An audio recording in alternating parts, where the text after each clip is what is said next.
So this US dollar CAD analysis for Thursday the 5th of April. Now let's just have a look at pricing, where price may likely go. So previously we had prices going towards this 129.44, had a perfect test, had a strong sell-off down towards this 127.78. We've had a test at 127.78, successful.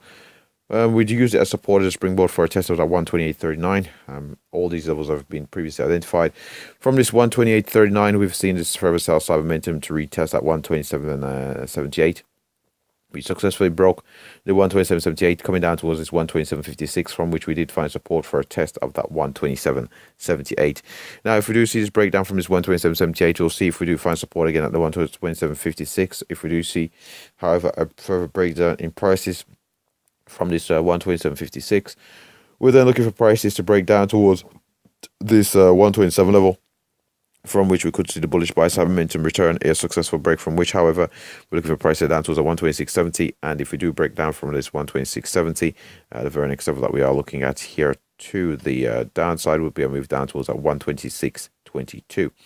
Now, if we if we do see that recovery and a break and a hold of the 127.78, we're then looking for progression to the upside towards that 128.39, successful break from which we look to see how prices react around at 128.60. Previously, we found support at 128.60, but we do now have the added confluence of the 200 period moving average, thus increasing likelihood of potentially seeing sell-side momentum coming to the market from this 128.60. If, however, we are able to break from there, we're looking for prices to retest the 129, which we'd expect to the far end of the range here on the US dollar CAD. We'll have a brief look at the daily chart just to see how price is developing here on the US dollar CAD. As we can see here on the US dollar CAD, we have, after going up towards that 131, we've had this very strong bearish candle, had a brief consolidation. We've seen the further breakdown in prices.